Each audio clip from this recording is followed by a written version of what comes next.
আমরা স্বপ্ন দেখি হাজারো, কিন্তু বাস্তবে সেটা পূর্ণ হয় সামান্য। তাই জন্য আবারও স্বপ্ন দেখি, যদি স্বপ্ন পূর্ণ হয়ে যেত আমরা হয়তোবা স্বপ্ন দেখা ছেড়ে দিতাম।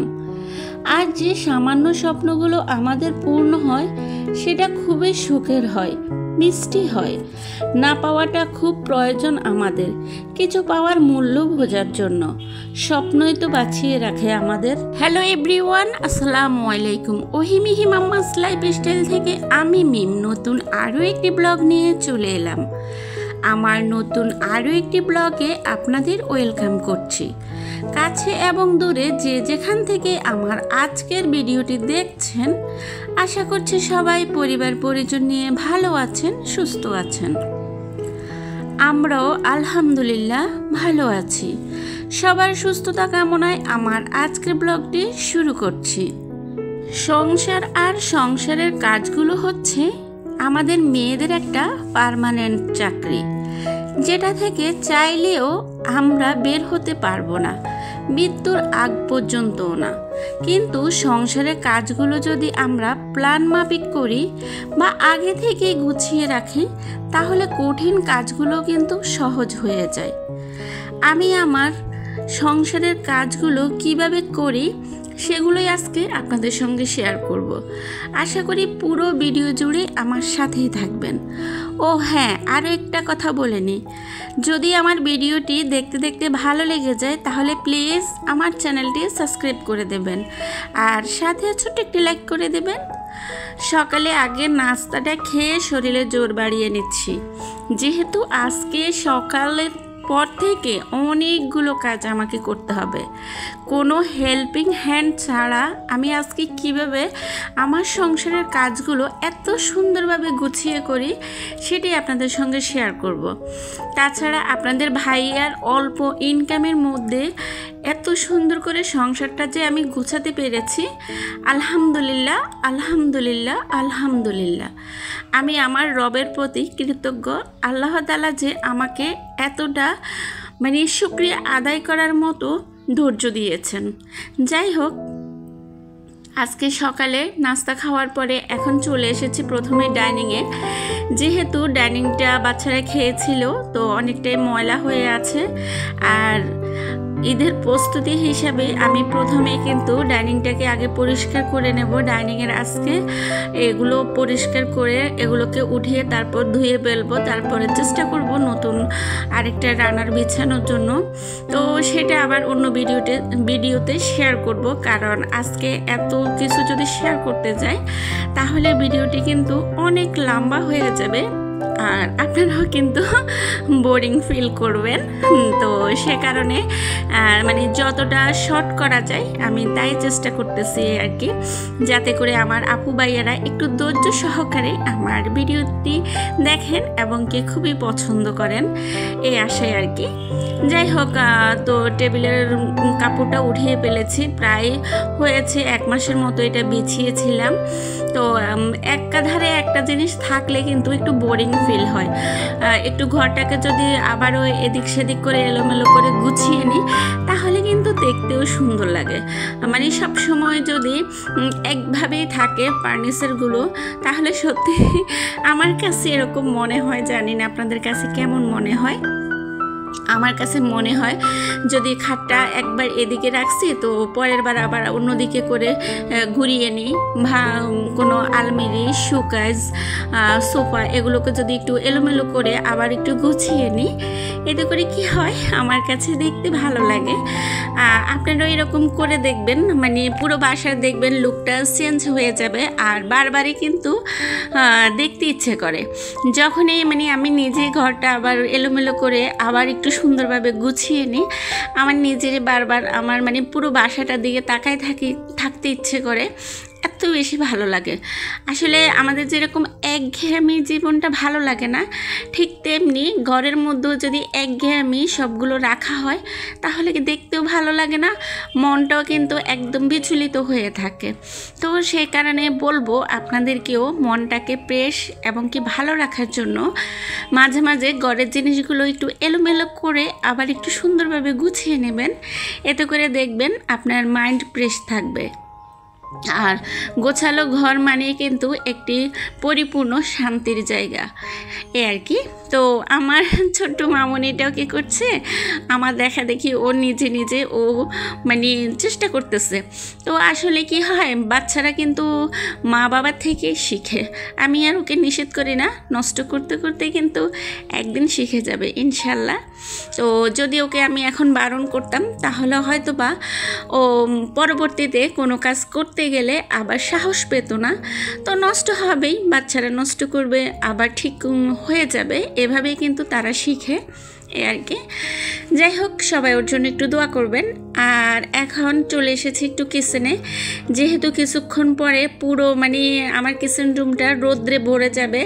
তো সে কারণে আমি কি করি, কিচেনে রোদ আসার আগে রান্নাটা করে ফেলি, কারণ পরবর্তীতে কি হয় তাপমাত্রা বেড়ে যায় এবং কি কিচেনের রোদে আমি কিচেন রুমে যখন ঢুকি তখন পুরো পাগল হয়ে যায়, গরমে একদম অতিষ্ঠ হয়ে যায়। তো সে কারণে চেষ্টা করি সকাল সকাল থাকতেই রান্নাটা সেরে নেওয়ার জন্য, এই আর কি।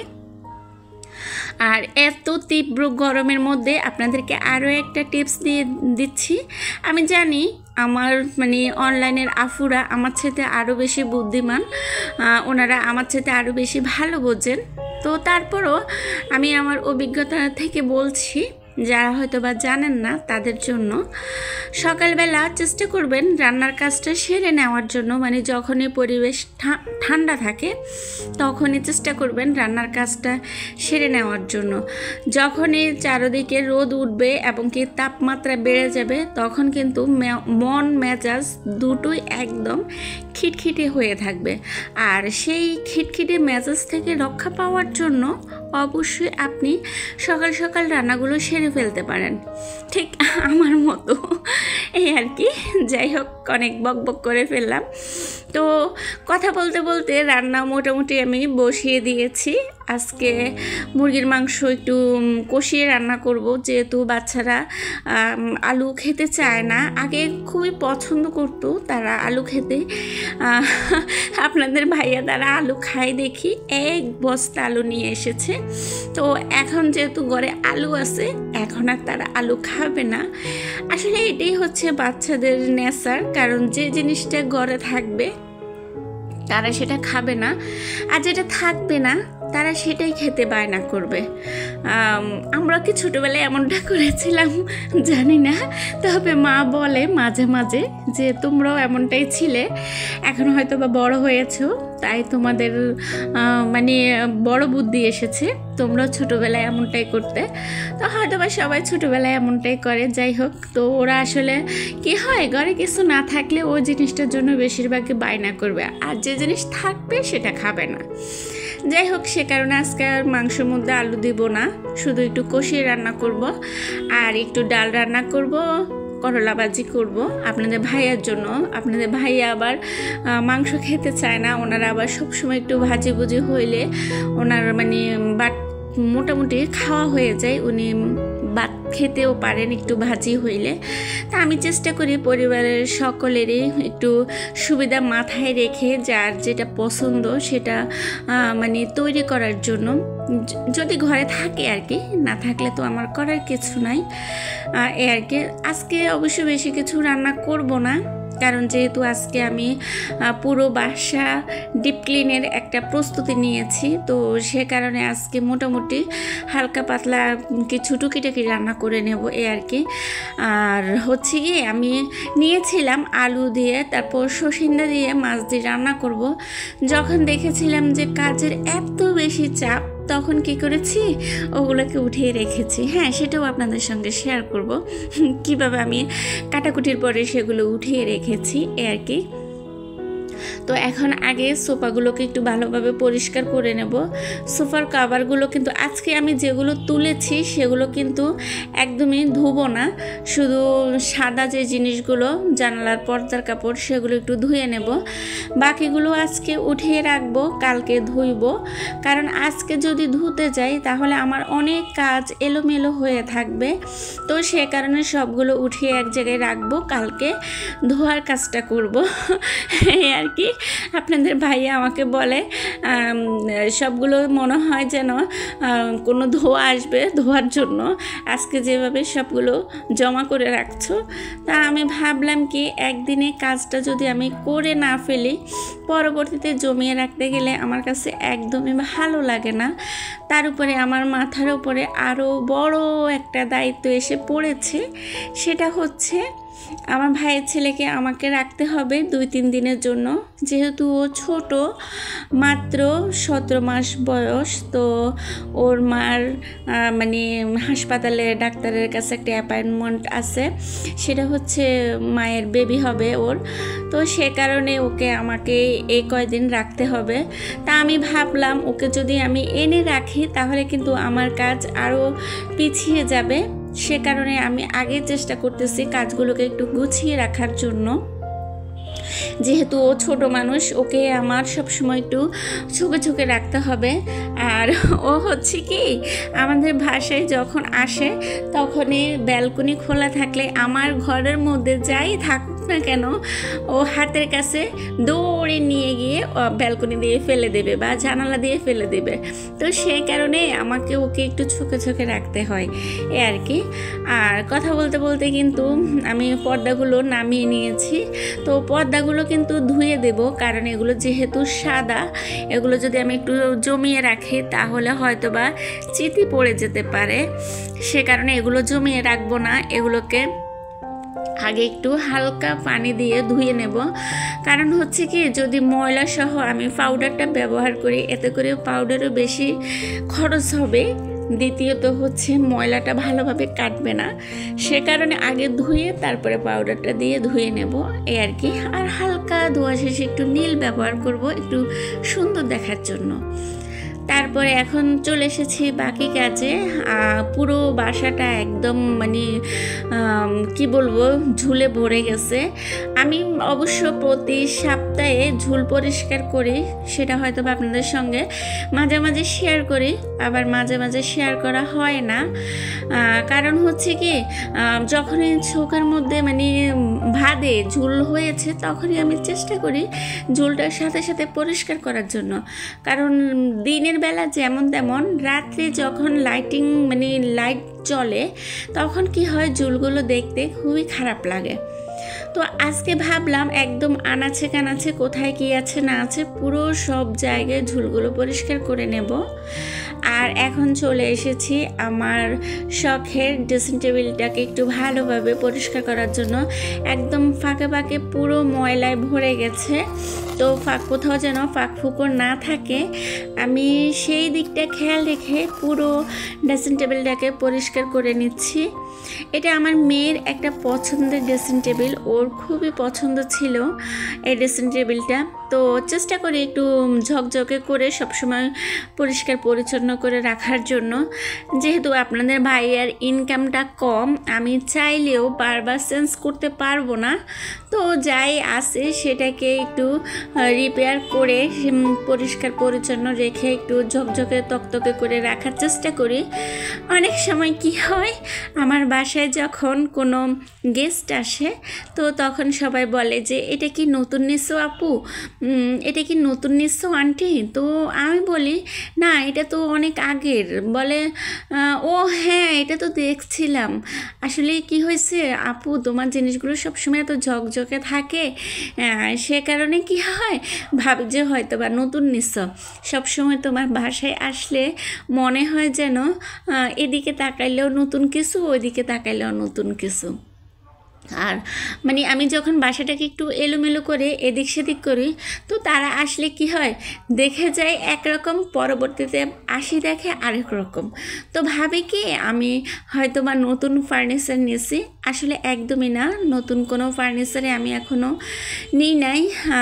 যেহেতু আপনাদের ভাইয়ার স্বল্প ইনকামে চেষ্টা করি যতটুকু আছে ততটুকু নিয়েই মানে সুন্দর পরিপাটি একটা জীবন উপভোগ করার জন্য, এই আর কি। তো আমি এখন চলে এসেছি কিচেনে চুলাটাও পরিষ্কার করে নেব। এটা আমার রুটিনের মধ্যে মানে ডেইলি রুটিনের মধ্যে এটা হচ্ছে একটা পার্ট যেটা দেখা যায় কি আমি দিনের মধ্যে 3বারও চুলা পরিষ্কার করি। হয়তোবা অনেক সময় দেখা যায় যতবার আমি কিচেনে গেছি ততবারই আমার চুলাটাকে আমি মুছে ফেলি। আপনাদের ভাইয়া বলে অনেক সময়, তুমি তোমার শরীরের চাইতে মনে হয় যেন চুলাটাকে এত বেশি যত্ন রাখো। আপনাদের ভাইয়া মাঝে মাঝে কি হয়, কিচেনে যখন যায় একটু চা বানানোর জন্য, তো বলে যে তোমার চুলাটা সব সময় এত ঝকঝকে থাকে, আর তুমি তোমার নিজের চেয়েও চুলাটাকে এত বেশি ঝকঝকে করে রাখছো। সত্যি মাশাল্লাহ, তোমার এই একটা গুণ আমার খুবই ভালো লাগে। এটা আপনাদের ভাইয়া বলে আর কি, এই আর কি। যাই হোক, এখন হচ্ছে কি নিচে যে টুকিটাকি জিনিসগুলো রাখি সেগুলোকে একটু পরিষ্কার করে নিচ্ছি। অনেক সময় কি হয়, এই ড্রামগুলোতে উপরে ময়লা জমে যায়। আমি বুঝি না বাবু, এত ময়লা কোত্থেকে আসে। আমার মা বলে কি জানেন, তুমি তো 7 তলায় থাকো, এত বালি কোত্থেকে আসে? বা আশেপাশে সবাই বলে তুমি তো এত উপরে থাকো, এত উপরে কি বালি আসে? আমার কাছে কি মনে হয় জানেন, আমার কাছে মনে হয় নিচের চাইতে বালিগুলো সব যেন আমার ঘরের মধ্যে চলে আসে, উপর দিয়ে আসে বালি সবগুলো। আর আপনাদের ভাইয়ের একটা বদ অভ্যাস আছে, সেটা কি জানেন? সেটা হচ্ছে উনি সব সময় আমার সবগুলো জানালা, ব্যালকনির জানালাগুলো খুলে রাখবে।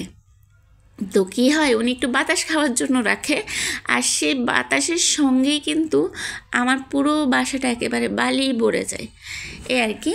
যাই হোক, খুবই বক বক বক বক করতেছি, আর বক বক করতে কিন্তু সত্যি কথা অনেক ভালো লাগে। কারণ কি হয়েছে জানেন, সত্যি কথা একটা কথা বলি, সেটা হচ্ছে কি আমার তো কোনো বোন নাই। তো অনেক সময় দুঃখ কষ্ট এগুলো বাহিরের মানুষের সঙ্গে শেয়ার করা যায় না, যারা আশেপাশে আছেন শেয়ার করলে নানা রকম ওনারা এগুলোকে নিয়ে মন্তব্য করেন। তা আমি সেজন্য আপনাদেরকে বেছে নিয়েছি, যেহেতু আপনারা এখন আমার পরিবারের একজন, আমার ভালো মন্দে সবসময় আমার সাথে থাকবেন ইনশাল্লাহ। তো আজকের মতো এখানে, আল্লাহ হাফেজ, ভালো থাকবেন, সুস্থ থাকবেন।